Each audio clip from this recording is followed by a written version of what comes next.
Welcome to the Authorpreneur podcast, where we talk to authors and business owners about how they are using books to market themselves and their businesses. I'm your host, Chris Green, and in each episode of the Authorpreneur podcast, we talk to a successful author and business owner to see exactly how they are using their books and author status to grow their businesses and serve their customers. We'll talk about what's working, the benefits of becoming a published author, and we may even come up with some creative new marketing strategies. In this episode of the Authorpreneur podcast, I talk with Cody, Adent, author of Winning the Moment, a blueprint for a new mindset and focus. What if there was a way to gamify time and win the day? Well, that's exactly what today's podcast guest has done, and he's going to share his method with us today. Growing up, Cody developed a love for sports and started learning the power of winning and losing.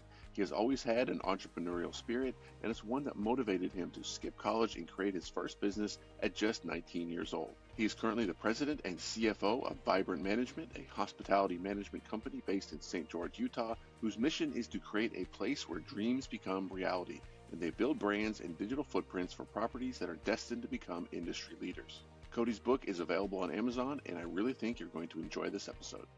So for me, with my book, it really was always a bucket list of mine.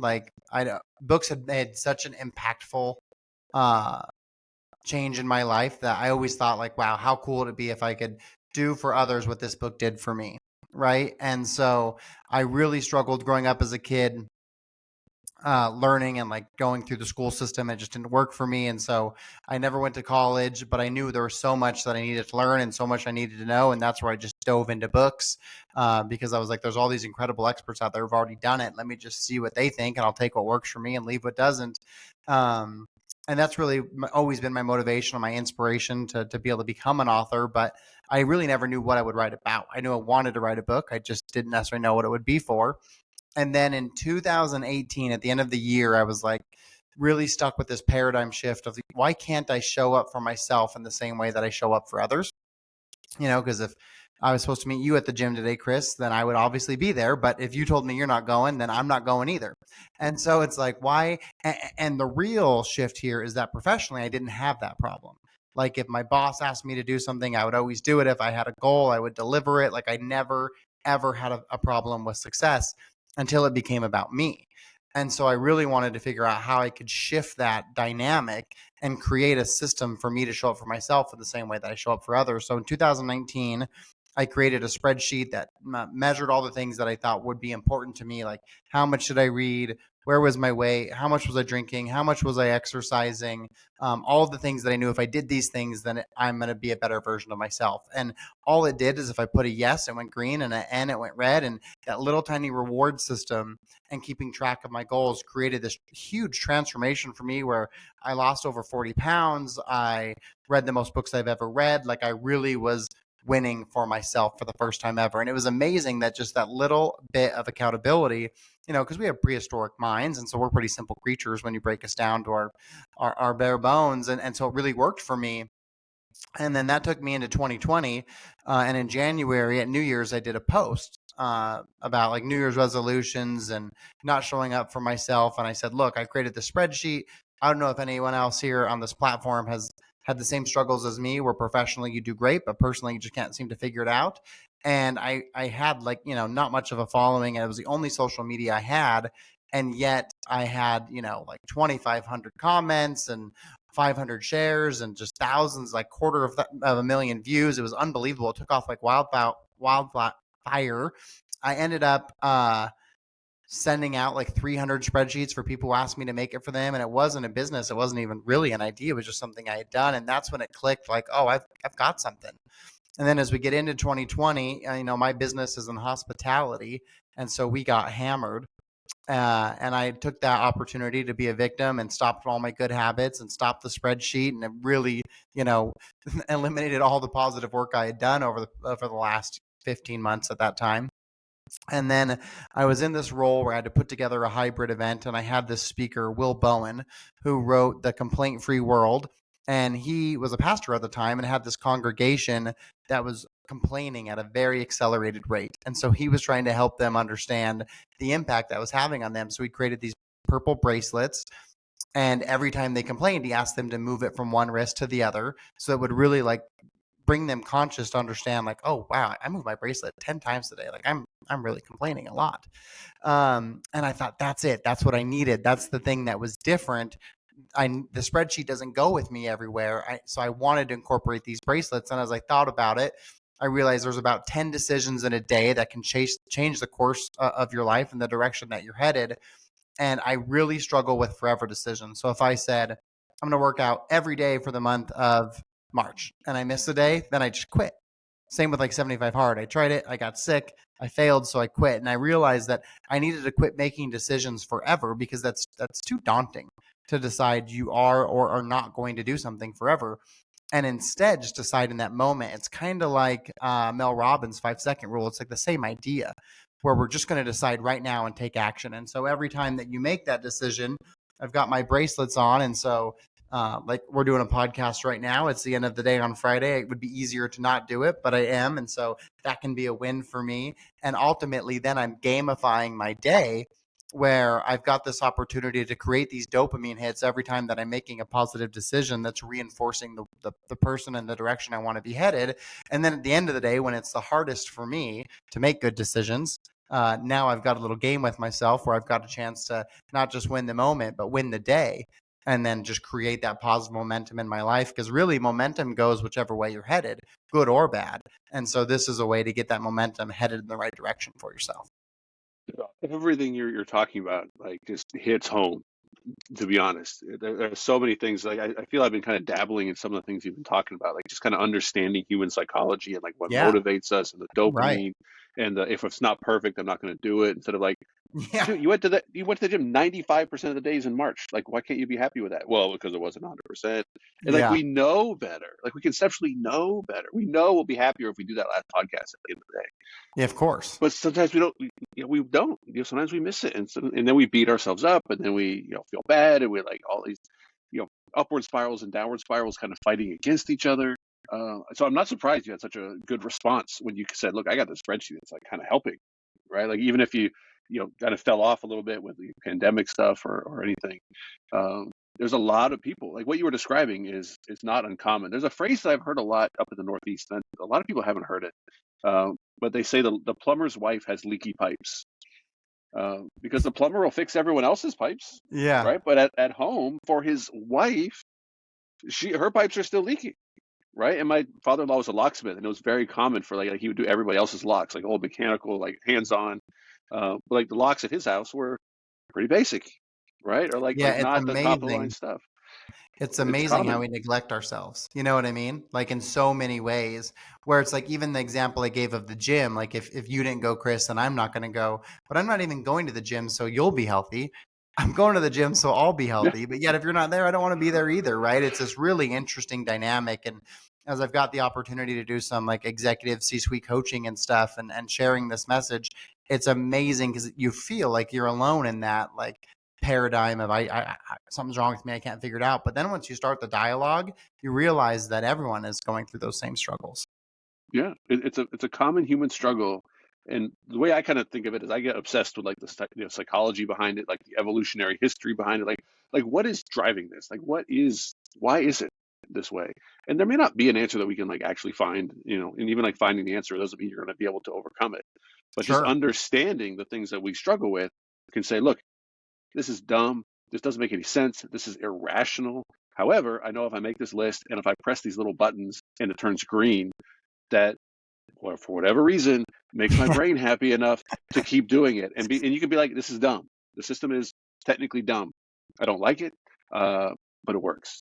And if Yeah, it it's works, amazing. who cares, right? Like Right. find what works. Have you ever been tested for ADHD? No. Have you ever thought you might have ADHD?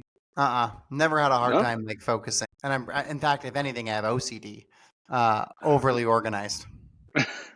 There's a little bit of both. I think ADHD, it gets talked about a lot these days, especially like in entrepreneurship circles. Yeah, I think it needs a better definition. I think too many things are being thrown under the umbrella of ADHD, and then a lot sure. of people think it's necessarily, about attention.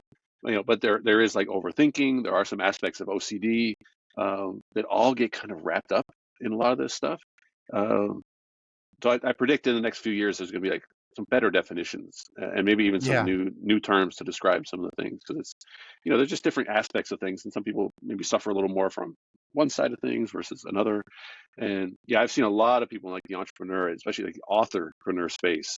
They struggle with the ADHD symptoms, or the stereotypical symptoms. Well, I think a lot of times too, like ADHD individuals are like your visionaries, right? And so it makes sense. A lot of entrepreneurs or people who start companies or people who write books very oftentimes are those visionary individuals. Something that is very attractive to people with ADHD is novelty, and just things that are new. Like, it's new. I don't care if it's Yeah. hard. I don't care Yeah. if it's gross. I don't care. Like, it's new and it's novel and it's interesting, and I'm early and I'm first. They're like very attractive, and I've seen that in my life like over and over and over again. To where, like, now, I mean, Nick, Nick will keep me on track. So I'll text him like a new idea. Oh, you know what? We should do this. And he's like, yes, that's a great idea. However, maybe next year, maybe 3 months from now, maybe 6 months from now. Yeah. Focus. And I really appreciate that about Nick. Yeah. Yeah, I can go 100 different ways at any moment. All kind of good ways, right? Like, they're not necessarily Sure. bad ways, but they're distracting ways. And Yeah. choosing one thing means not choosing a bunch of other things. And True. that's what I've heard. Tell me if you've heard this. Like, the entrepreneur's curse lately is having so many options, right? Like, you want to Yeah. be an entrepreneur? What business do you want to start? Like, I'll give you 100. Yeah. Well, I And mean, it's even like, look at what we're doing. All you need is a camera and a microphone. You know what I mean? yeah. So you want to start a podcast? Well, what's it going to be about? How long is it going to be? Like all of these choices. And I think you probably heard of the term decision fatigue. Yeah. And that's why you get to the end of the day and it's like, dude, I've made too many decisions today. I can't make that decision to go to the gym. Well, Is that's where harder the at the end of the bracelets day. actually come in for that exact purpose, because your willpower dissipates as the day goes on. It's why a Mark Zuckerberg wears the same outfit every day, because he knows he can only make so many decisions. And so the idea is that, like, that's where I falter, is at the end of the night. And so I needed that gamification of like, Yep. okay, my regular willpower is gone. I'm not capable of making good decisions, but now I've got 3 bracelets left. And so now I can win that day. And that's that extra push or incentive I need to be able to make those good decisions when I otherwise would be taxed. I wouldn't be able to. Are you selling the bracelets? Yeah. Like, Yep. so you like buy the book from your website and you get the bracelets for free, kind of thing? Yeah. Or you can buy the book. Like, if you want to buy your book on Amazon and you just want the bracelets, then you can go onto CodyAdent.com and buy the bracelets. You should have like a rebate, like buy 10 copies and I'll send you 10 Yeah. something.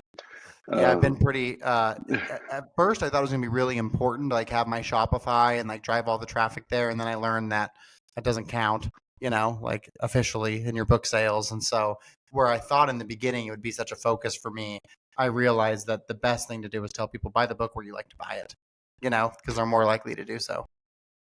Yeah, well, you're on Amazon. I mean, you got great ratings. You've got I don't know, have you ever heard of the website Keepa? Keepa? No.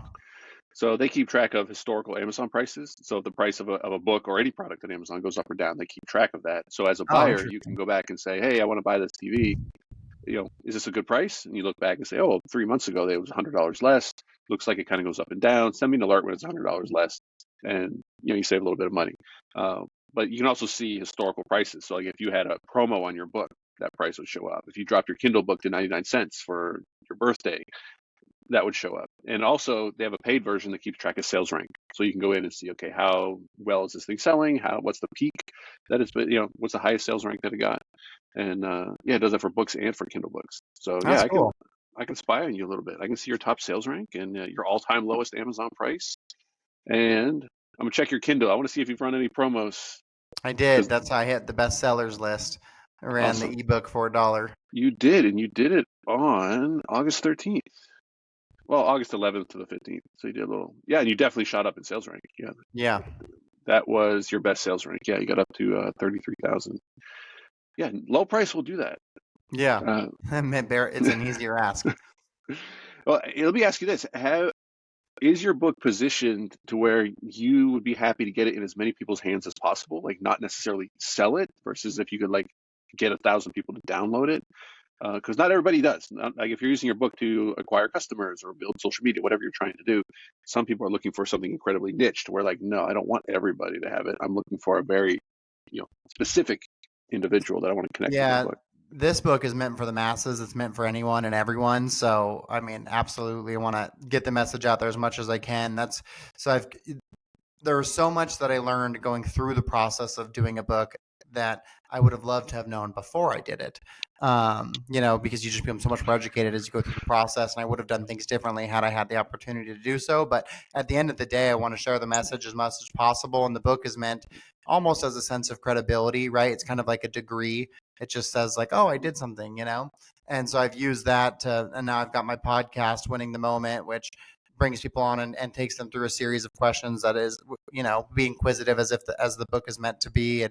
And then I'm also a speaker, so I do keynotes talks, and then I do executive coaching, and it's all built around the premise of winning the moment. So it's really this, entire ecosystem that supports itself. So is this almost like a side hustle compared to like your main Yeah. hospitality hustle? Yeah, the two are not connected. So I'm an entrepreneur by heart.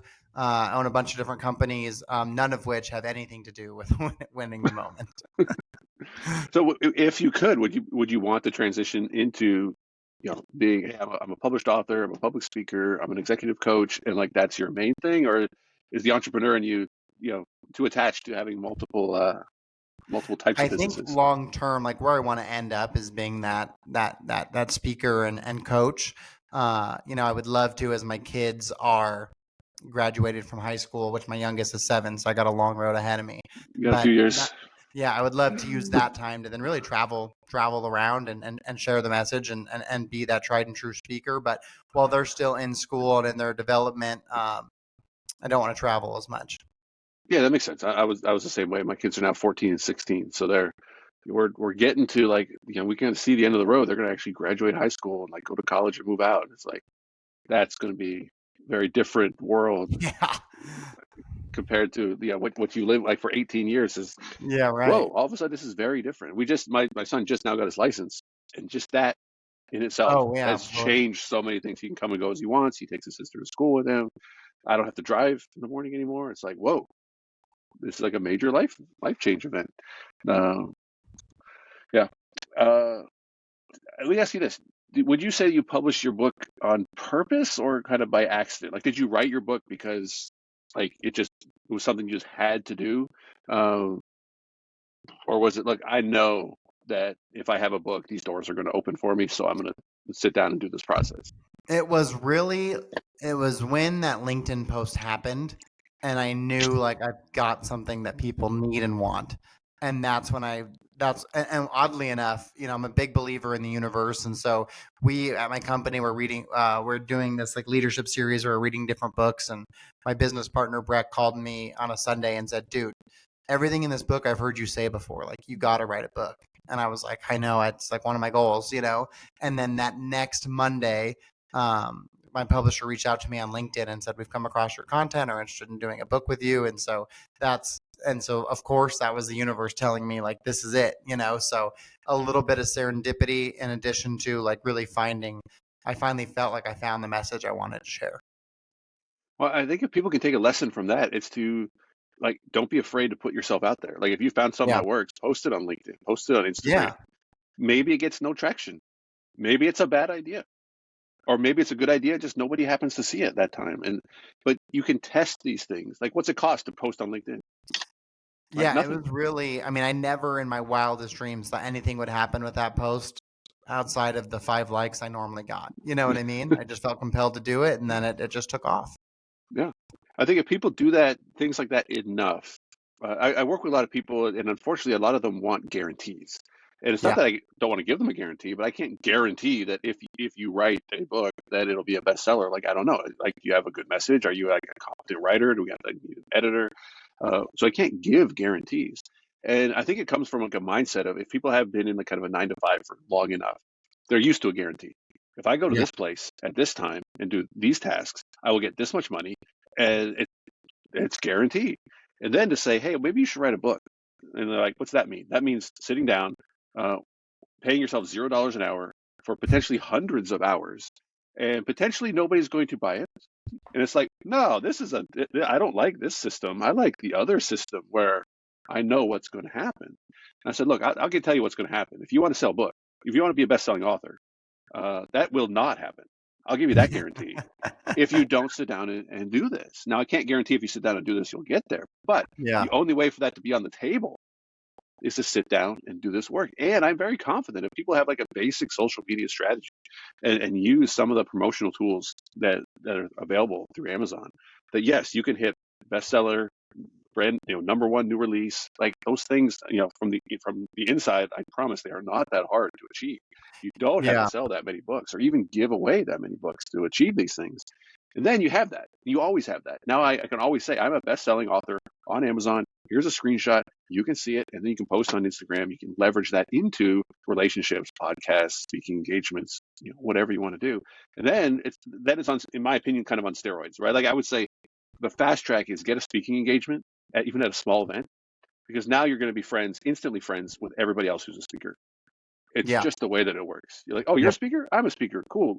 We're like literally friends just because of that, right? You're connected. You get contact information. Like, and assuming, I always need to preface this, your content's actually good. Your book has something Of of value course. to teach. Like, you can't fake your way through all this. But yeah, I want people to just realize that what you did, anybody can do. It's free. You can test. You can refine. And historically, we haven't been able to do that. It would take you a lot of money to test a business Yeah, before that's the true. internet. Right. Right? Let's see if this Yeah. works. Let's see if anybody wants a pizza place on this corner of this street. Like, maybe. Like, now we can test that for free. We take it Yeah. for No, granted. it's You know? really quite amazing what's possible today with the use of technology. Yeah. I try to stay grounded in it sometimes, to be like, to not take these things for granted, and to stay as enthusiastic and amazed at some of the things that we're able to do. Even just podcasting, even just live streaming and all these things. Amazing stuff. So what would you say is kind of the biggest surprise out of like the benefits that you were able to see by being a published author? Like, did anything catch you off guard to be like, I did not think that would happen just because I wrote a book? Um, you know, if anything, it was like how hard it is. That was the biggest surprise, like, and even what was surprising is people who know and love me who don't read the book, like they buy it, but they're like, what do you think? And they're like, oh, I didn't read it, and it's like, what the hell? What do you mean you didn't read it? So, it's not At least easy. they bought it. At least they did not Yes. buy it and not read it. Yeah, that's as long as you buy it, then I can live with it. But I think the most rewarding thing is when you get that feedback that it made a difference for somebody, because it's hard to know if what you did brought any value to anyone. And so when you can get those one-off messages of like, this really made an impact to me, or this helped change this dynamic for me, it's just been unbelievably rewarding. And I know that I wouldn't have had the speaking engagements I had without the book, because I don't even know what I would have spoke about unless it was like hospitality specific, right? Or marketing specific. And then I certainly would have gotten to this realm of executive coaching, which is also so rewarding. And so it certainly opened a multitude of doors, and probably even more doors than I originally anticipated. I don't think I understood in the beginning all the offshoots of opportunity a book is outside of the book itself. But is it already making you think of what else can I write about? Like, do you have plans for another book already? Yeah, so that's really what I'm using my podcast for, because my book isn't like telling you what to do, it's telling you why to do it. And so now I'm interviewing all these amazing people and getting all of their antidotes and how they define success and what their biggest win is and what their biggest loss is. And so that's giving me all the data for book 2 to now say, like, look, if you understand the concept of why, now let me tell you how. And then I can share, like, this is what Chris did, or this is what Nick did, and give them those, real antidotes as to, here's people taking parts of this practice and making it a reality. You could do some really fun stuff once you have a second book. Yeah. Like the whole value ladder stuff of marketing, especially if you're also able to add in selling bracelets, or even like team packs, like sell something to an organization with Yeah. everything that they need for 10, 20, 40 people, however many it Well, is. and what was cool too is, like, with my executive coaching, I turned it into a workshop, which I would have never known it was going to be a workshop. But now I have this whole workbook that we go through with executive teams, and it's that was just an organic thing that just took place because of it, and using that framework, and it's gotten really, really great feedback. So is your workbook not available on Amazon as a separate product? No, not yet. I became a Vistage speaker, and so I've used it in Vistage, but I did like the feedback I've gotten has been like, man, I really need to pursue creating this into another, purchasable item. I would highly recommend doing that, and even potentially pricing it like kind of high, like 25, $30, because then it's on Amazon. It's a $30 product. It'd be easy to say, look, if you buy this book, I will send you the $30 workbook for free. Yeah. Have you done so? Did you do like kind of a hybrid publishing thing, or like straight through KDP, or how did you do that? So my publisher is Advantage Publishing, so it's like an offshoot of Forbes Books, and so did all of that for me. So that you don't have like your own KDP account that you can log into and Nope, all I that stuff. don't. Okay. It's under Uh, their account. well, they can probably do it for you because you can have Amazon just send a single copy to anybody. So you could sell your book direct on a Shopify website and then Yeah, still right. have Amazon ship it. Oh, I Um, didn't know that. Yeah, so all the sales through my website I've done myself. Like I've shipped it out to them. there is a benefit to shipping yourself because you can personalize it. Yeah, You can't personalize, of course, if it comes from Amazon. that's what I've Um, really used my Shopify for. Is then I'll give them a message. I pretty much will always throw in a bracelet if they order the book, like the set of oh, of bracelets, course. and so Oh, that yeah. way, Because the set of bracelets probably doesn't cost you that much, no, not right? at all. But it has a nice high perceived value, especially they can't get it anywhere else. Right. Like that would be an ad. The only place to get the set of bracelets is here, and you have to buy the book. Um, it just makes a very attractive offer that Yeah, well, hopefully and then converts at a lot like more. the executive coachings, I give everyone the bracelets because we're going through the concept, and then they're more likely to want the book because they've got the bracelets now. Yeah, no, it's yeah. I'm kind of jealous of your marketing options. It makes me want to have like bracelets. Like I need to do bracelets. It makes me want to like put like 15 bracelets on one, and they're all like different colors. And like there's a color for the gym, and there's a color for Yeah, I mean, not eating too much dessert or like just the day, and you transfer them all one at a time, and you kind of rate yourself at the end. Like, did I get all of them? Like, I didn't go to the gym today. Like, I'll admit it, but I'm glad with 14 out of 15, yeah, it's right? my Like, my wife doesn't like mine, so she uses fancy ones, and I think it's great when people take the concept and make it their own. oh And yeah, because run with it. what happens is then you get like a tribe of support because like everyone in my life knows this is what I'm doing, so they can look at my wrist at any moment and be like, "Oh, how are you winning today?" Or my wife will ask me at the end of the day, like, "Are you going to win today? Or are you going to have a glass of whiskey and watch Netflix? Like, what are you going to do?" So, hey, sometimes watching Netflix and drinking whiskey sounds pretty good. Could you? So here's an idea. So I'm guessing your plan is kind of daily, right? Is it kind of set up as a Yeah. daily thing? Yep. Could you add like a weekly bracelet? Just like, hey, I do want to have like if I just have whiskey and Netflix once a week, Sure. I would be happy with that. I'd have something I'd look forward to, like I could reward myself, kind of thing, and then have the weekly, like rainbow colored, like shimmery bracelet. And I've got in the workbook. So this is the workbook, and then this is one of the first entries. And so this is like my end of the day journal. And so it says on here, um, today I'm grateful for, and then you list three things. The next one is three big wins today. You list three things, whatever your biggest struggle was, what tomorrow looks like. And I do that because I don't want to wake up and reach for my phone. I like to know before I go to bed what tomorrow looks like, and then I can just look at this. And then if there's any question I'm trying to work on, like if there's something I'm trying to solve and I can't figure it out, I write that question down so my subconscious has a chance to work on it while I'm sleeping. And then at the bottom, it's got the circles for winning the moment, and then I fill that in every day. And so that way I have like a track record of, how many wins have I been averaging over the past little bit. And what's really unique about it is as you go back into your journal, you can look at like what your day looked like and what your wins were and find some correlation. Yeah, no, that makes a lot of sense, and I'm glad. I'm guessing you have something in there about like it's okay to not be perfect. Oh, Like absolutely. We if are you don't not fill in every circle, it's okay. 100%. We are in the pursuit of progress, not in the pursuit of perfection.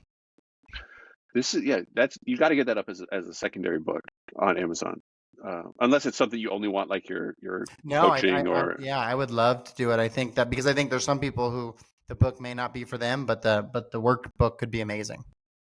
yeah, and just have it there. It's basically like a lot of similar pages, so it'd be like 200 of the same page kind of thing. Yeah, Or would you yeah, do like a whole exactly. year, 365 pages? Yeah, let's see. This has 1, 2, 3, 4. But some of these though, you would just like they're questions you would ask yourself once, and then so it'd be a lot of just duplicate information that meant to be daily. Yeah, so you could make that very quickly. I would price that like at a higher price point, just because it's kind of supplemental and it'll be Yeah. like a little bit longer. And then having it there because of the cost structure, I'm thinking like if that's 365 pages, even if it's like front and back, so even if it's around 300 pages, your cost is gonna be like $3, $3.50. Yeah, I got to Um, look into that. And it would be but then, nice too to then, because then I could also give the actual workbook out to like my executive coaching, and we could oh just go yeah, through the first part together, and then they get it to use in perpetuity. and the last page of that book is going to say, hey, congratulations, you made it to the end. Here's how to reorder. Would you like to reorder at a discount? Come to my website, sell direct, collect your email address, have offers for other things. Like, yeah, the marketer in me is envious, not jealous, envious of your model because it has a lot of cross sells and upsells Yeah. and the marketing kind of writes itself too. Like, tell me, this thought went through my mind. I'm just going to throw it out there. Like you could do this on an app, right? You could Oh do yeah, this for sure. digitally. Yeah. And I would almost tell me if I'm wrong on this, but if it was an app, it wouldn't be as effective because pen to paper, writing it Yeah. down, for better or for worse, is more effective. Yeah. Therefore, you have to buy the book. I almost say, everybody, like you say, 100 people a day ask me to make an app. You know what I tell them? No, because and there's your Instagram ad because now you got Yeah. people's Right. attention, Yep. uh, Yeah, and because it the actually is backed idea by science. can't escape it, right? It's there. It's glaring. It's reminding Yeah. you what you have or haven't done. Um, And I like one of the things I wish I would have done had I understood the dynamic of what I was getting into more is I wish I would have had like a master class that I could have released with the book, because then I only have to have the one ask with multiple opportunities. People can choose what works for them the best. But that's probably the next thing that I want to work on is creating like a master class that I can work on and develop once and then be able to sell in perpetuity. You mean like kind of like an online course? Yeah, exactly. Did you? Well, I don't know if you Googled me or anything ahead of time. I know I Um, did not. but I am one of the few, if not maybe the only people in the world who, if you were looking for an expert in converting an online course into a book to sell on Amazon, yeah, that's my gig. That's like my Okay. specialty. The first one I did was in 2014. So I wrote a book called Online Arbitrage. This is like the newer version of it. But it came out in 2014. It's got unlisted QR code video content. Let's see if I can find a QR code real quick. Which 2014 QR codes were kind of like, whoa, this is like cutting edge high tech. Yeah, right. Uh, Now everybody knows what a QR code is. I had to put a whole chapter in here just telling people how to use a QR code because it wasn't built into the phone camera, right? You had to have a separate app if you wanted to do a QR That's code. right. So I was making this course for kind of the Amazon world that I was in, of how to buy products to resell for a profit. And I'd already published a book in 2011. I was like, wait a minute, this is like 40 videos. It's unlisted. It's going to be on Udemy. Why don't I put like password protected, unlisted links and all of the content just as chapters in a book and sell the book? And then you basically I'm selling you access to the course through a physical product on Amazon with trusted reviews and a generous return policy and a physical thing that shows up in the mail instead of like, here's your Udemy password. Like, no, Yeah. nobody cares. Yeah, yeah. And I sold it for $300 when it came out. And I got a royalty check for the first month sales for over 70 grand. I was like, Holy shit. this is pretty cool. I like this model, and I think more people should be doing that model, especially if Yeah. you create the content. You can certainly sell it direct on your own website. You can have your own online portal, and you can put on Teachable, Skillshare, Udemy, whatever you want. However, I think there's a huge play, especially if you're in that kind of $100 to $300 price point of selling that as a premium book.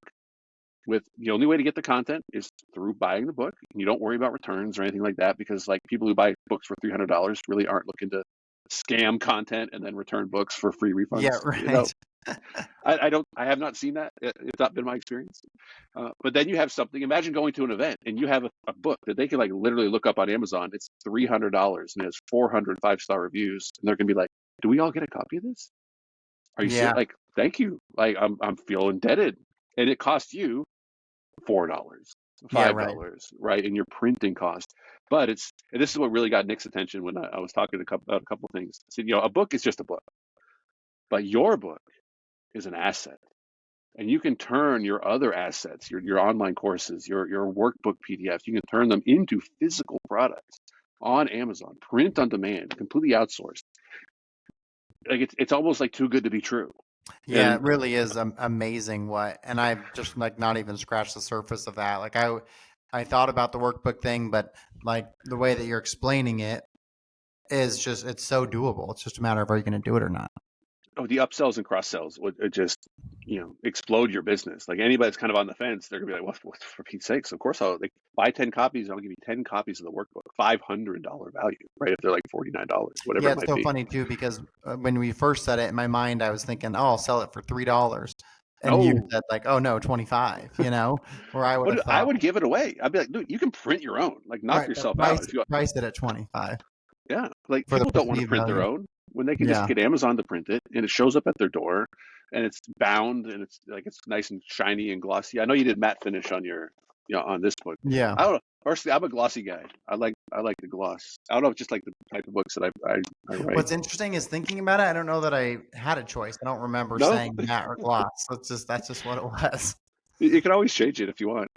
This is another example of so this was it teaches people how to use a program to make book covers for Amazon books or for print on demand merchandise like T-shirts, and it has an affiliate link to the program. So if they sign up, I get paid for that. I get paid if they buy my book, but I can use this as like an extra giveaway. So they buy this book, hey, Oh I'll yeah. give you this book. And I sell this book on Amazon for $50, and it gets great Wow. reviews.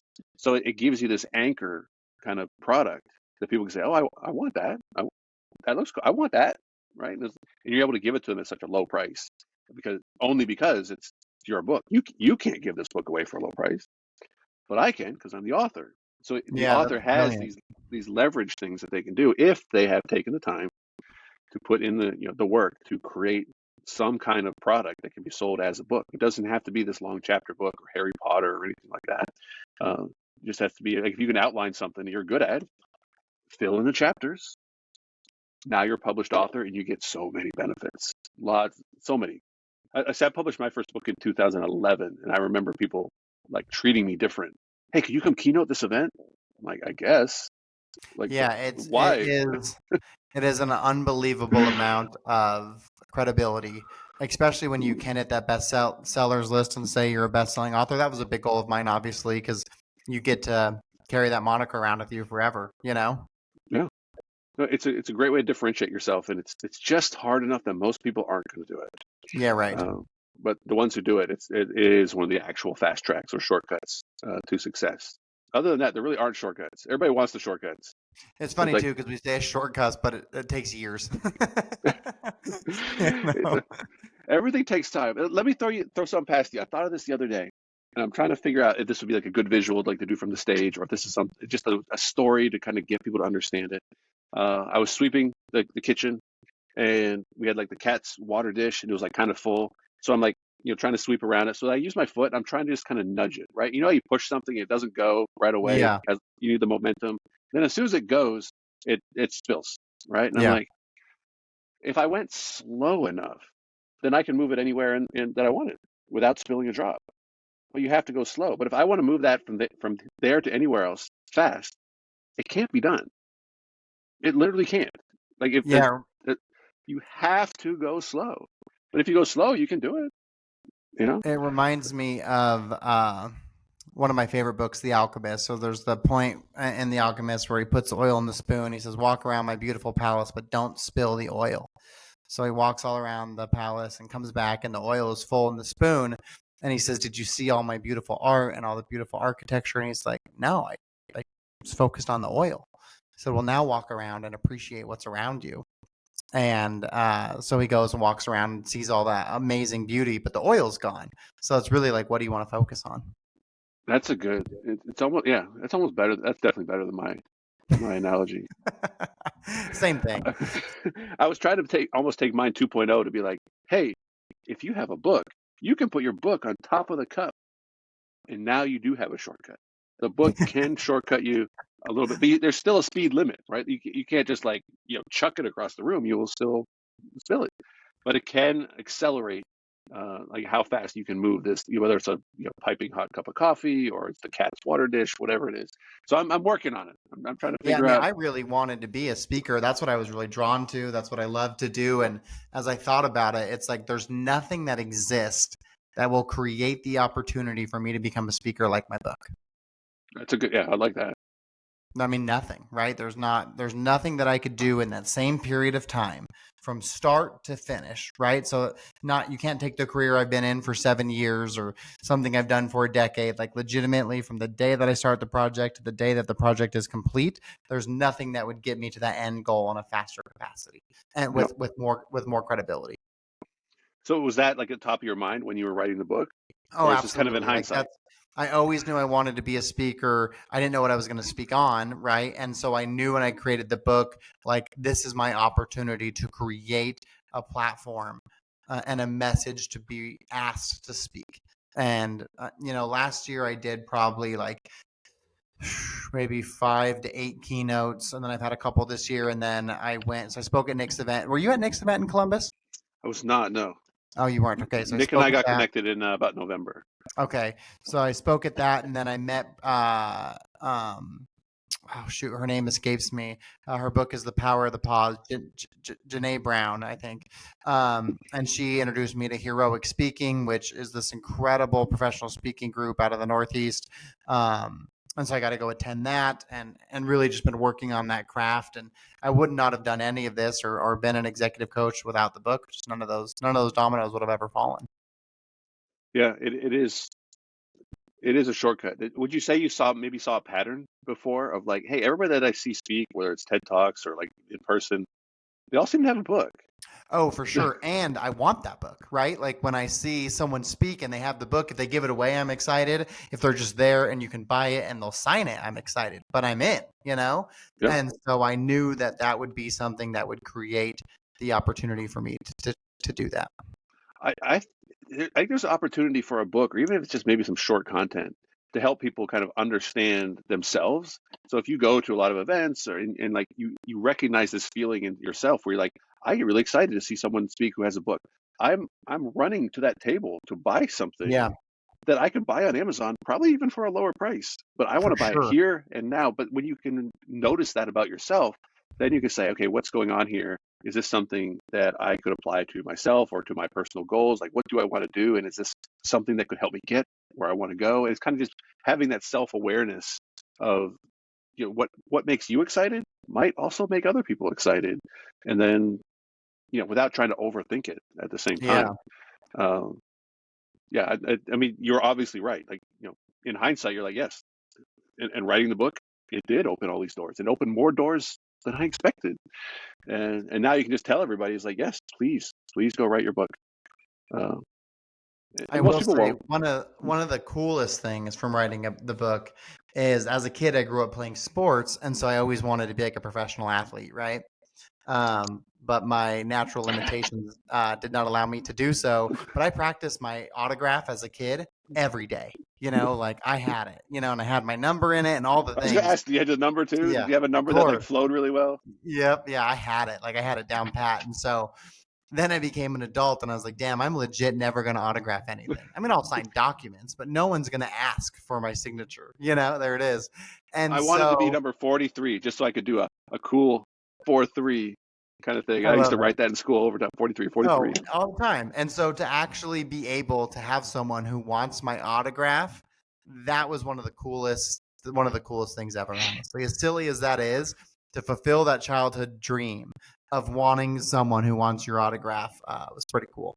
It is very rewarding. I'm assuming you've done some, presentations from the stage, and afterwards, you get all the Yeah. Q&As, or like people come right up to the sage, or like, I have to talk to this guy. Like Yeah. I've seen him on Instagram, I've seen him on YouTube, and now he's here in person. I have got to talk. And you have an elevated status, and they look at Yeah. you in like a kind of a celebrity, type way. And I see that.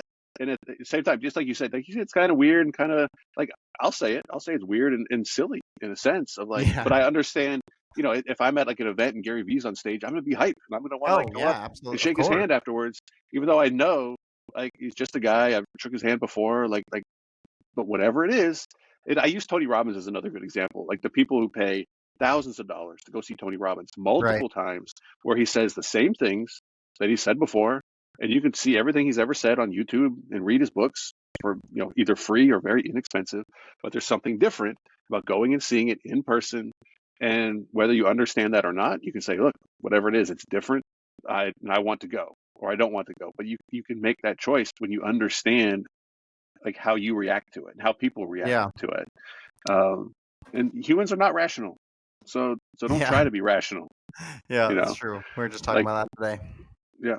Oh no. So what irrational thing were you talking about that humans do? Because I'm starting to make like a whole list of them. It could be a whole book. Well, I was talking with one of my business partners about how sometimes I'll make a decision that isn't mathematically or strategically sound, but it just makes me feel better. Right. So like in this example, there was this debt on this one business, a $300,000 debt, but there's $200,000 in the reserve account. And so I was like, I know I could take that 200 grand, pay down that debt, and I would save us a significant amount of money in interest. But I just didn't want to because I liked having that safety net. Even though realistically, if I paid down the line of credit, all that money's still available anyways. So it's not even like the safety net is literally still there in the exact same fashion. Yeah. I'm just saving $2,000 a month. But I didn't care because I wanted to feel that warm and fuzziness of like the reserve account, even though I know logically and mathematically paying it down would have been the right decision. Yeah. So I Because it think might it's, put you in a bad mood, right? Or yeah, I like think take it's your just as focus off of important. something else. Yeah, just as important to do something that makes you feel good as something that is good. Yeah, that makes a lot of sense. Yeah, maybe I'll add that to the list of the irrational. Like, I don't know if that would actually help people. Although as I say this, I'm thinking, well, you can always put it out on LinkedIn and see if it gets a response. And Yeah, if it there you go. doesn't, like you never know. But I have been trying to keep a list of these irrational thoughts, because we humans think we're rational, but then we make irrational decisions, and we know we make irrational decisions. Yet we still, unless we actually stop, think, and identify, wait a minute. I don't know if it's like the monkey brain or like the like reptile brain or like whatever the theories are on some of that stuff. Well, Um, it goes back to like the dopamine with the bracelets. How I know the reason I know it matters is because if I have a to-do list and I accomplish something that didn't make it on the to-do list prior to the to-do, I'm going to write it down just so I can cross it off, even I've though it heard has that. Yeah, no real value whatsoever yeah, outside of the dopamine that I'm getting from that moment. But I didn't accomplish it because of the to-do. I just happened to accomplish it anyways, but I want the credit like it yeah. was pre-planned, right? They're completely irrational, but it makes you feel good. Well, I'm glad we live in an age, and I wonder what we're still missing, right? Because you go back, I don't know how many years you have to go back, and you didn't like we didn't know this about dopamine and just like kind of how the brain rewards different actions. Like we didn't know. We used to think, what they tell? Oh, you're feeling bad? Here, take some heroin because you probably have ghosts in your blood, right? You have blood ghosts, obviously. So here, take some heroin. They're like, that's what everybody thought, right? Like, I'm not trying to fault them for being, like it's not that they were dumb, but they just had less information. Now we have better information. 100 years from now, we're gonna have even better information. So we do the best with what we have, but you have to like, I don't want to say buy into it, but you have to like be willing to say, look, whatever I'm doing now isn't working. So let Yeah. me try this. It sounds silly. It sounds irrational, but yes, I'm going to write something down just to cross it off. I don't know. That's what Cody said. Let me try it. And if it works, who cares if it seems silly Right. or like, it doesn't matter. It's working, right? So like we should all just get over ourselves. That'd be a good name, a good title for a book. Get over yourself and be Yeah, that is a productive. good book. Yeah, add it to the list of books. Do you have a list of working titles for all the book ideas that you want to write? My first one was going to be, and this came up, and we were sitting in a meeting with a couple of owners of a hospitality property, and they were going back and forth on what they wanted to do. And I said, look, guys, here's the deal. You got to internalize your level of give a shit before we further this conversation, because until I understand how much of shit you give, it doesn't really matter. And he was like, what'd you say? And I said, internalize your level of give a shit. And he's like, damn, that's good. And so that was originally one of the titles I had, is internalize your level of give a shit. Because for whatever reason, people seem to love cuss words on books. It's funny you say that. I was close to trying to start a marketing company, and I was going to call it Give a Shit Marketing. And of course, that the acronym is GASM, GASM. So I was like, well, let me see if gasm.com is available. And it is not. And it is exactly what you think. it would probably be. So enter that in your browser at your own risk. Maybe a private browser that doesn't keep track of your history. But like, it's give a shit marketing. And I go back Yeah. to, when I talk about self-publishing, and say like I published my first book thinking like this was way too easy. Like, are you guys paying attention how easy this? Like, I should not be a published author just because I wrote a long PDF and uploaded it to the internet. But I mean, I'll take it. Uh, but once you see that, and again, I'm coming from like an Amazon seller background as well, to where like, Yeah. hey, if you want to sell a product, you have to invest in inventory and you have to do research and potentially create a product page. And like, you've got some skin in the game before you maybe make a sale. With books and self-publishing, you have a physical product on Amazon immediately for $0. And when it sells, you do zero work and you get money. So now basically you just have to point people to this Amazon page and get them to buy this product. So to me, the game changed into getting people to give a shit, right? Yeah. It's like 1% is having this book exist on Amazon. Anybody could do that. 99% is getting people to know about it, pay attention to it, be willing to trade their money for it. That's the game, right? Like, Oh yeah. I'm not an AI. I definitely don't recommend using ChatGPT and AI to write books. However, you can definitely use them to help you outline books and help you like with the process. We got like Word and Google Docs and what's the one, Grammarly. There's Yeah. so many services available to help you get what's in your head onto paper. And it doesn't have to be long.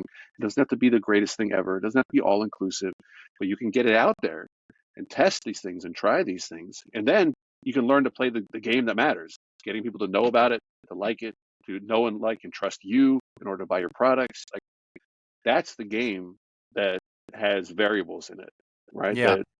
That versus just having a book. Like, dude, we could write a book on whatever and publish it very quickly.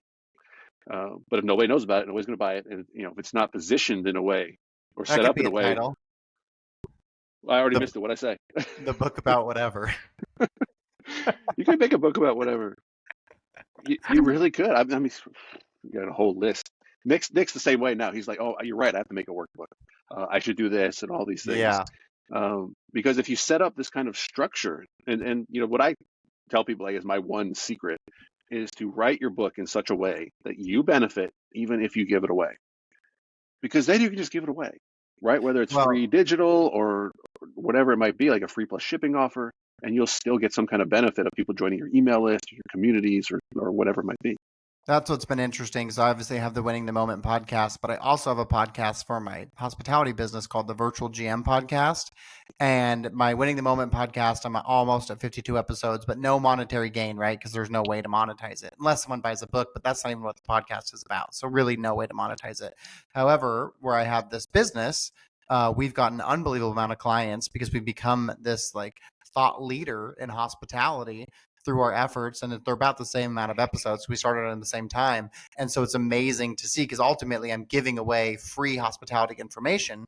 And then in return, people listen to the episodes, they implement what we're saying to do, it's working. And then they're like, well, why not just work with them? And so it's amazing. Like, you are right. If you can find a way to, and that's really Alex Hormozy's thing, right? Give it away for free. And then if it's good enough, you're going to get them back in a beneficial way.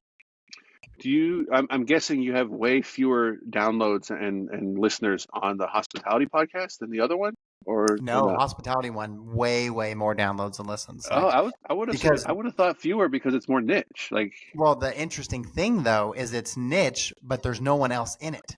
So like that's the my bonus, yeah. podcast, I'm competing with Joe Rogan and Alex Hormozy and what's the greatest mindset guy, like everyone, you know what I mean? Like all of these, like how to be the best version of yourself people, right? I am infinitely in the largest pool possible.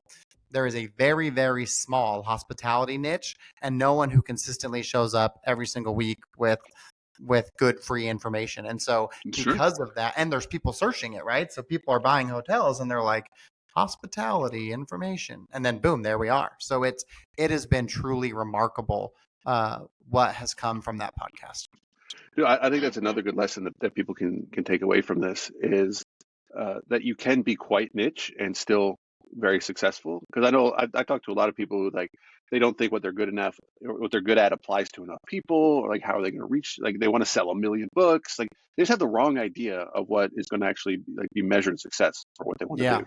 I mean, my Uh, hospitality business is niche, niche, niche, niche. I mean, we focus on a very, very small segmentation of hospitality, and our weakness ultimately is our strength because there's no one else playing in our sandbox. and you can find these people through the internet. Like if you Yeah. didn't have the internet, this wouldn't make any sense, No, right? of You're course like, not. let me record this stuff. I'll put it on audio tape, and like maybe someone from the library will rent it. Like, no, that'd be a complete waste of time. But we have different. We're playing a different game now. Have you read 80/20 Marketing by Perry Marshall? No, but it's been recommended to me. Do There's you want me other to just ones. tell you So what you need to know so you don't have to buy it? he has multiple 80/20 books, right?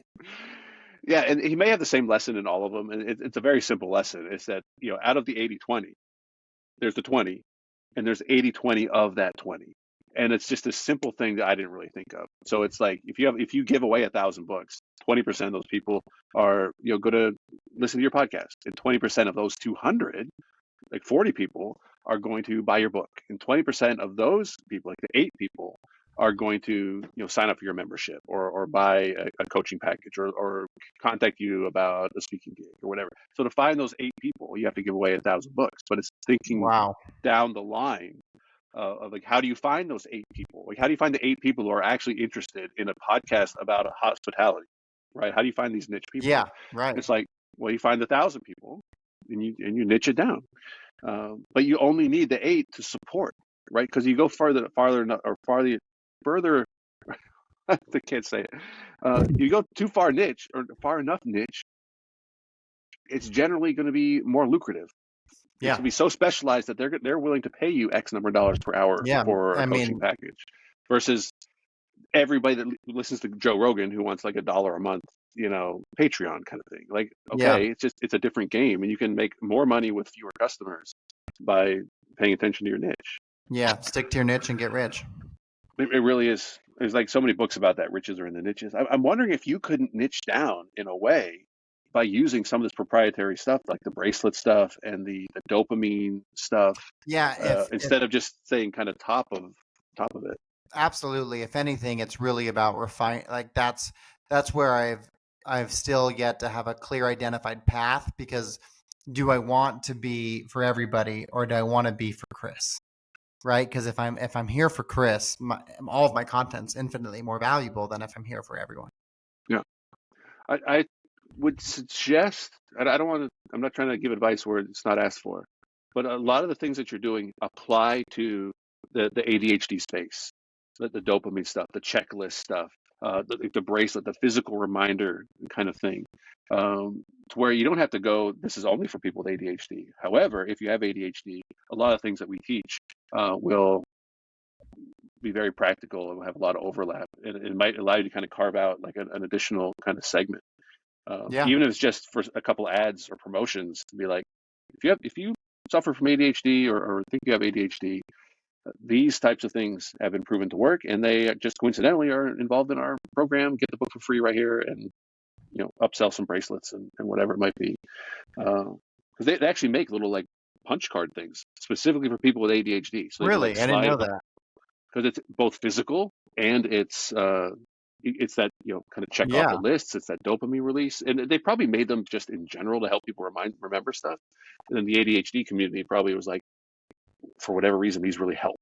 So then it Yeah. kind of gets Interesting. picked I had up. no idea. Yeah, yeah, a lot of opportunity to kind of do some crossover type content with that. Um, have you ever? Well, you did a kind of a hybrid thing. If you had your publisher drop the price on your Kindle book to 99 cents, did you know that you could then buy as many copies as you wanted? No, I mean, I've dropped the Kindle to 99 cents before to hit the bestsellers list, but I didn't know that I could buy. Oh, you're saying not. Oh, no, yeah, the Kindle. I didn't know I could buy as many as I wanted. I thought that if I bought 100, it only counted as one. It would only count as one sale, like if you buy like 100 paperbacks to give away at a conference or something. Although I would use author copies for that because you Yeah, of get a course. much better price. You know, what I'm trying to describe is, and you could buy it at full price if you wanted. You'll get the royalties, but the cost, you're going to spend more money than if you just dropped it 99 Yeah. cents. and buy 500 copies. You're not going to get 500 sales out of that. However, I do think as you give those links away, so you'll basically be buying 500 links that you now Oh, own, okay. and they're just redemption links. So you give it to somebody. Now, by now, your price has gone back up to $8.99. So when you say, "Hey, everybody, thanks for listening to the podcast. You can pick up my book on Kindle for free. It's $8.99, but my gift to you, just because I'm such a slow guy, just go to this website, put your email in, and I will send you a redemption link. Now, that redemption link will cost you 99 cents, but they're getting it at $9 value." And they're like, "Dang, Cody, really $9? You probably gave away a bunch of these. That's like a lot of money." And you're like, "Yeah, man, because I'm such a nice guy." But That's a brilliant idea. Yeah, I've not done a great job, or I've not even done anything. It's funny. It kind of goes back to the plumber's wife has leaky pipes. Like I'm literally wearing my Vibrant marketing hoodie. I own a marketing company, but yet I have not really marketed myself at all. a lot of people, they don't like talking about themselves, or they don't like self-promoting themselves. Most people Yeah. like to talk about themselves, but uh, promoting themselves. I'm assuming you've heard of imposter syndrome. Yeah. Do you feel you ever suffer from it? Yeah, of course, especially in the beginning, because kind of like what you said, like, oh, I wrote a bunch of words on a piece of paper and put on the internet, like I felt, what's the word? Like almost guilty saying like, oh, I'm a published author, I'm a best, like, oh, and you diminish it, right? Like, no, it's not that big a deal. And instead of embracing it for what it is, because it is a big deal and it's fucking awesome. Yeah. So I'm glad you had imposter syndrome. I'm trying to rebrand it because I think it has a negative connotation. Syndrome makes it think like there's something wrong with you. Saying you suffer Yeah. from it means it's like something bad. Uh, but I would make the case that having imposter syndrome is good for two main reasons. One, it means you care, right? It Yeah. means like I hope this is good enough. I really want to make sure that people get a lot of value from it. Like it means Yeah. you actually care about your readers, your customers. And the other thing is, if you have imposter syndrome, it means you're at least self-aware enough to know that there's still a lot of things you don't know. You're not Yeah. trying to claim expertise over everything, but like I kind of think I know about this part of it. Now I'm not saying I know about this. I know some guy knows about this. So if someone has a question, I can get an answer. But you know what? I'm just talking about this. But that self-awareness is what drives that imposter syndrome because you're like, well, I know there's still stuff I don't know. And then it's the last thing that really gets people is when I say, look, you know who doesn't get imposter syndrome? Actual imposters, right? Yeah. People who are full of it. If someone is overly confident, that's when people are like, whoa, hey, slow down. Like you seem a little too confident in this, right? In that premise of there's so much more that we need to know. If you open up the my book there in front of you, my first chapter has a quote. I believe it's from Socrates, and it's that the only thing that I know is that I know nothing. Plato, you were close. Plato. Yeah. Yep. Literally, chapter one just started it off nice and honest for the readers there. Well, I think people, it shouldn't be this weird thing to like humble yourselves and be like, look, there's a lot that I don't know. Yeah. And I've been there. I can actually think back to some times where I did not have imposter syndrome, where I was a little too overconfident. Some things I did, I was kind of riding on like a lot of Amazon experience into some new thing, saying, "Oh, I understand this because I've done this with Amazon." But Yeah. in hindsight, I can be like, "Oh, I did not know what I was talking about." I remember thinking I did, right? I Yeah. honestly thought I did. I wasn't intentionally trying to be overconfident. But with experience, you can look back, and I try to check myself now. Like, do I have an appropriate amount of imposter syndrome when it comes to this? Because you can imagine, as someone who helps people write books and market books, the amount of imposter syndrome that I run into, that I try to my best to help people overcome. Of For like, sure. Yeah, yes, I'm sure. the number of people I talk to that have an amazing story, a very marketable story. And I'm like, oh my gosh, I'm so jealous of your story because it's incredibly marketable. And if it's marketable and we tie a book to it, you will be successful. Like, just really can't lose. And they're like, really? You really think my story's marketable? Do you really think I'm good enough to write this book? And they need to hear it from somebody that they look up to, whether it's, Yeah. it's me as like pseudo celebrity status. But I understand that what they need is like they need someone to tell them that they have permission and give them a little bit of confidence. And then once they publish, they're like, oh my gosh, that was just as easy as you said it was. I was like, yeah, but what's holding them back is understandable. Like, it did used to be Yeah. hard. It did used to take a lot of time. It used to be expensive to write a book. It was reserved for the very top of the field, and now anybody can publish anything, and the market can decide if it's good or not.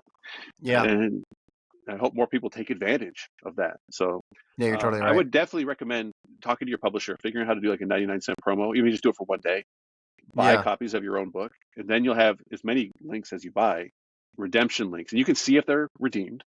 So if someone doesn't redeem it, you say, hey, bro, either redeem it or I'm going to give it to somebody else, so you don't like end up wasting it. Yeah, I love the idea of giving that away on the podcast. That's awesome. Yeah, collect that email, offer them Yeah. a paperback at a discount, bundle in the workbook.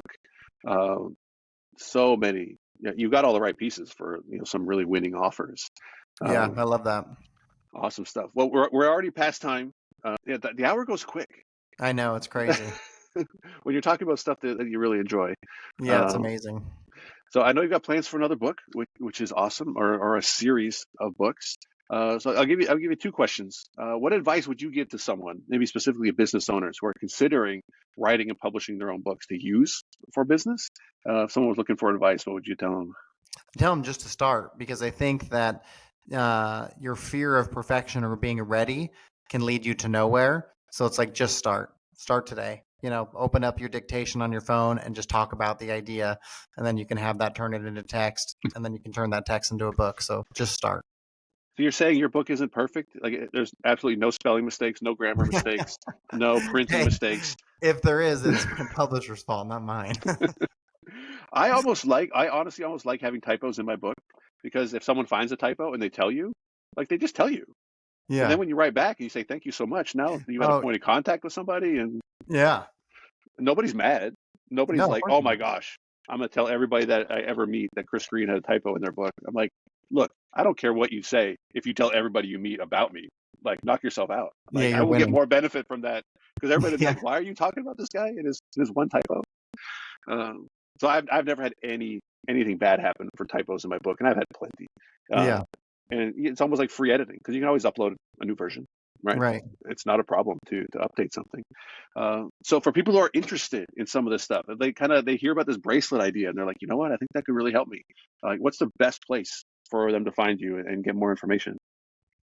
The best place is codyadent.com. You can also just go to Google and just type in Cody Adent, because then it's going to pull up different podcasts I've done. So you can hear it from a bunch of different sources and a bunch of different capacities. Pull up my Instagram, any of my different socials. I put up a bunch of different clips from all the different podcasts that I'm on. But just a Google search of Cody Adent is really good. But of course, you want to go right to the website and go to codyadent.com. I am glad that you have your .com, because I'm kind of a big domain nerd. Yeah. And yeah, did you have to buy that from somebody, or were you the first one to register it? I was the first one. Winning the moment was taken, but I felt like Cody Adent's better anyways, because I can do anything with that. Well, keep an eye on winning the moment. Sometimes they let some of those Yeah. domains expire, and you might as well Yeah. go in and pick it up. So I've been lucky on a few, picking up some expired domains. I'm like, really? You let that expire?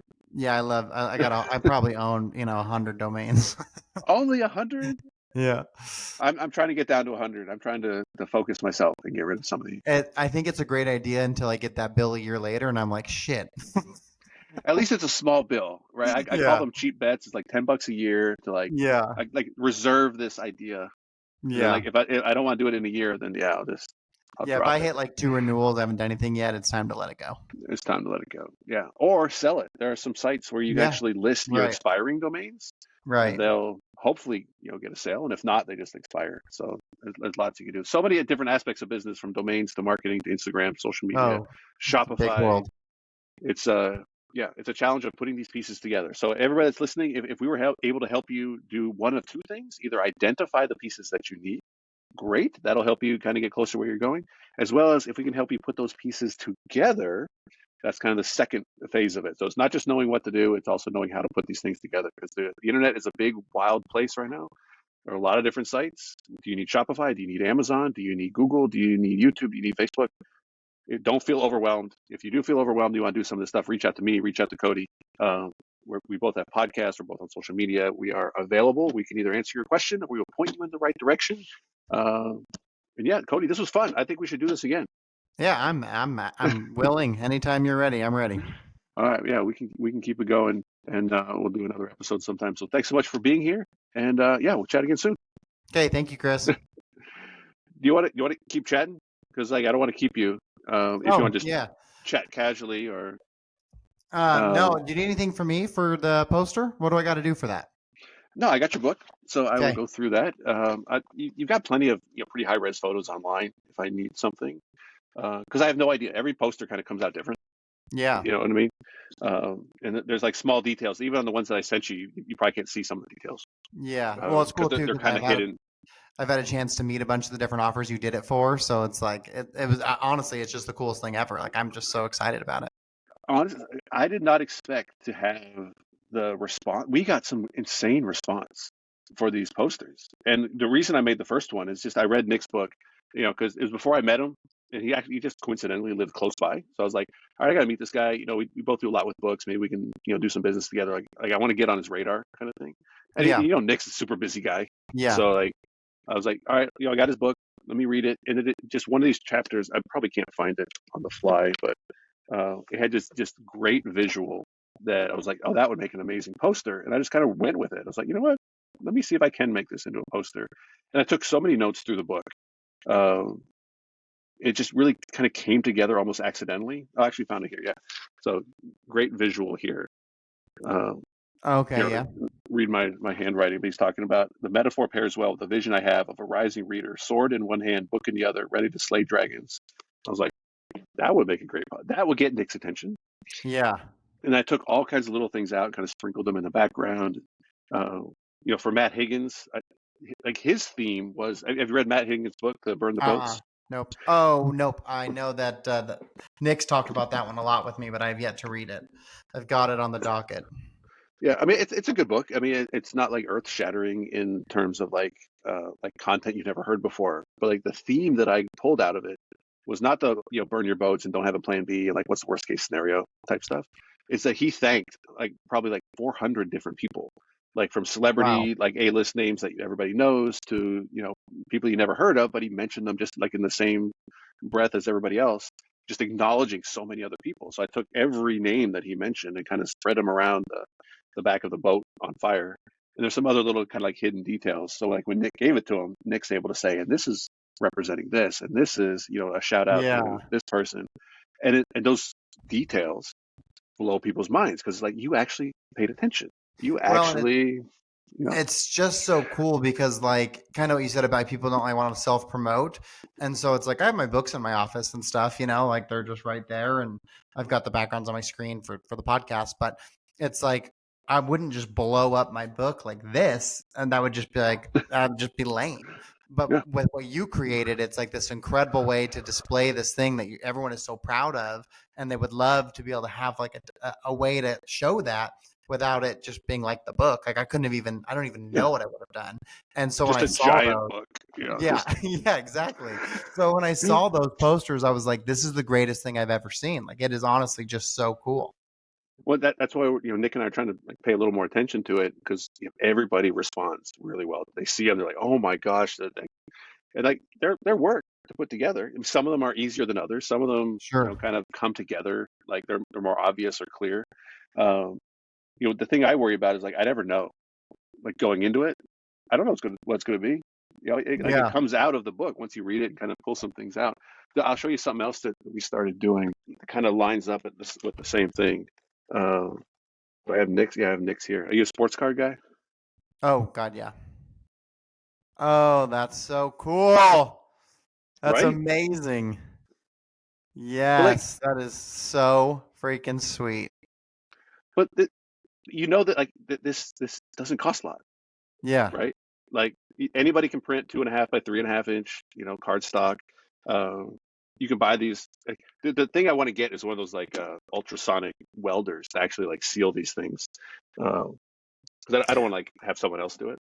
Well, But even I'm my overthinking it. They don't have to be in slabs, right? They could just be in little one-touch holders and yeah, stuff. But my guy in my office has a 3D printer, and he's like, "Send me your logo."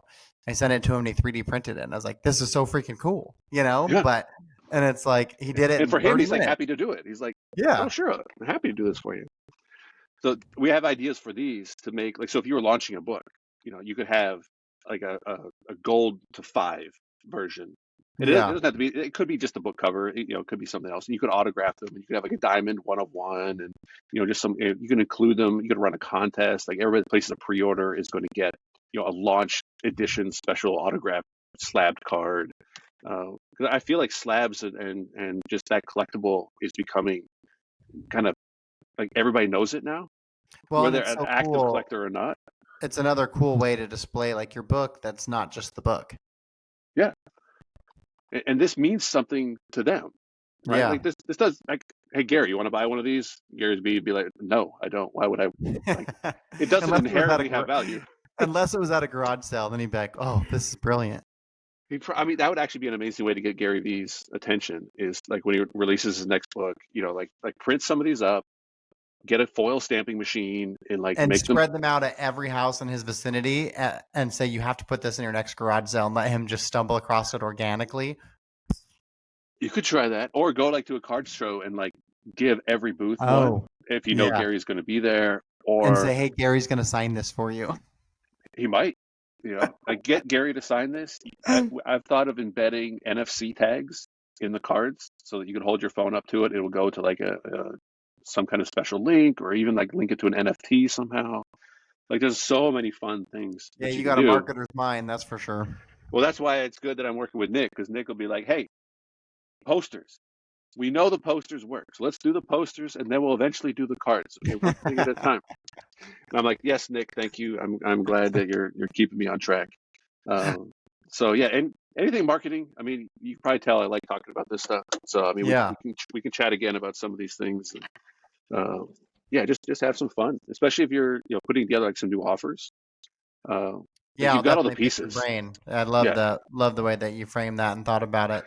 Well, thank you, Chris, so much for the opportunity. When's this episode come out? probably not for a couple weeks, Okay. but I'll let you know. Do you do socials and stuff? Like Like on my clips? socials, or yeah, I'll Yeah. make some clips. Yeah, Okay, sweet. yeah, Awesome. Well, I look forward to it. If there's anything that you need from me between now and when it comes out, just let me know, or if you need anything for the poster. But I've absolutely loved chatting with you. I'm excited to do it again. yeah. This would be great. And yeah, if I need anything, like if I need like a high res photo or like Okay. a higher res of what I can find online, yeah, I'll reach out, because I'm sure you have a folder somewhere with Yeah, for sure. all your picks. And yeah, we'll see what happens. Okay. It could be anything by the time the poster comes together. I can't wait. So excited. Okay. Well, thank you, Chris. You have a wonderful weekend. All right, thanks. You too. We'll chat We'll soon. see ya. Thank you for listening to this episode of the Authorpreneur Podcast. If you'd like more information about this episode's guest, you can find links to their books, websites, and social media profiles in the show notes and video description. If you're an author or business owner who's interested in learning more about how you can use books and published author status to market and grow your business or personal brand, or if you're an aspiring author looking for more information about the publishing process, you can find more information and request an author audit at authorpreneur.com. And if you'd like to be a guest on the show, or if you'd like to recommend someone, please reach out via email to chris@authorpreneur.com. Remember, a book is just a book, but when it's your book, it's an asset. #Authorpreneur.